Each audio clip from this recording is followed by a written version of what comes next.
دارالعلوم دیوبند جیسا عظیم ادارہ، عظیم درسگاہ، اس کے وقار کو بھی مجروح کیا، اس کو بھی استعمال کیا.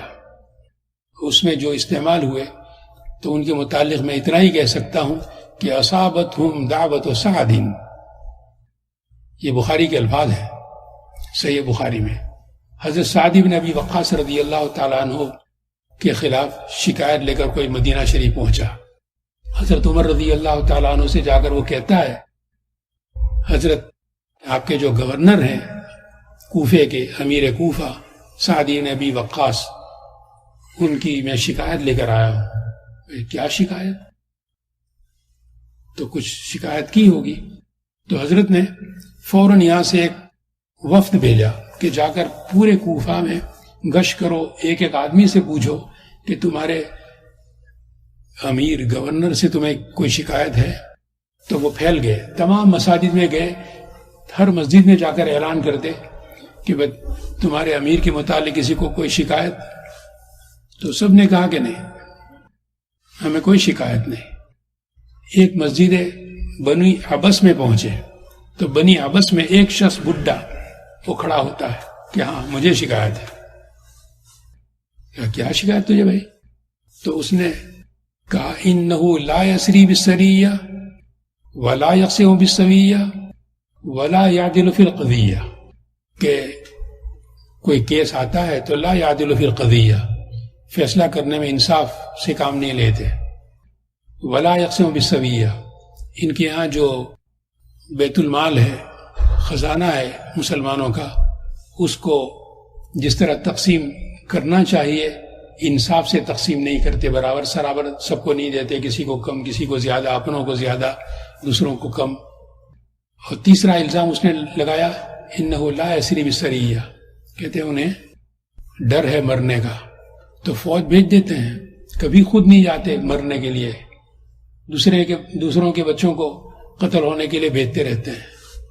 جب حضرت سعد بن ابی وقاص رضی اللہ عنہ کو یہ الفاظ پہنچے تو حضرت نے، وہ تو تھے مستجاب الدعوات، صحابہ کرام میں ان کا لقب ہی مشہور تھا مستجاب الدعوات، ہاتھ اٹھائے، الہی تو جانتا ہے کہ یہ جھوٹا ہے، اگر تیرے نزدیک یہ جھوٹا ہے تو اس نے مجھے تین الزام لگائے کہ لا یقسم بالسویہ، کہ وہ برابر تقسیم نہیں کرتے مال.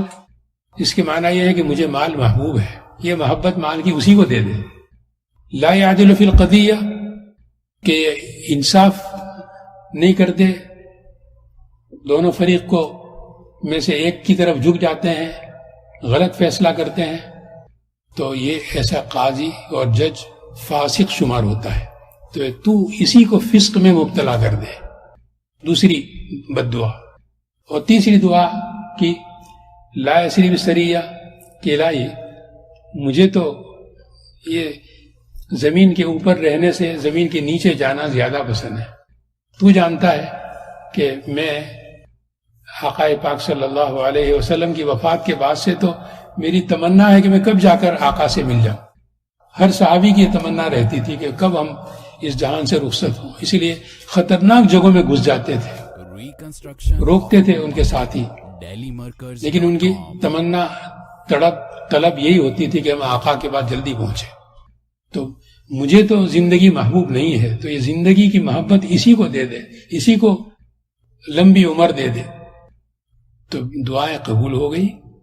اور وہ بڈھا جس نے الزام لگایا تھا، لوگ اس کو بھیک مانگتا تھا، دیتے تھے، تو وہ گٹھڑی دینار اور دراہم کی اٹھا بھی نہیں سکتا تھا، مگر پھر بھی کھڑا ہو جاتا تھا.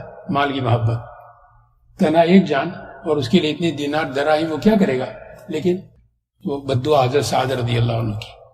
اور دوسری ولا یعدل فی القضیہ، کہ یہ عدل نہیں برتتے تو وہ فاسق ہوتا ہے. تو فسق میں اللہ نے انتہائی درجے کے فسق میں اس کو مبتلا کیا کہ چھوٹی چھوٹی بچیاں گزرتی تھی، ان کو چھیڑا کرتا تھا، ادھر ادھر ہاتھ ان پر پھیرتا تھا. تو لوگ تھپڑ مارتے تھے، کمبخت نالائق بڈھا ہو کر تیری پیٹ ٹیڑھی ہو گئی تو ہماری بچیوں کو چھیڑتا ہے. تو یہ اس کی فسق اور بد دعا کا اثر. اور تیسرے کہ عمر اتنی لمبی ہو گئی تو وہ دیکھ بھی نہیں سکتا تھا، تو پلکیں اٹھا کر کے دیکھنے کی کوشش کرتا تھا. کوئی پوچھتا کہ ارے کیا ہو گیا تجھے، تو یہ جملہ کہتا تھا اصابتنی دعوت سعد، کہ مجھے سعد ابن ابی وقاص کی بد دعا لگ گئی.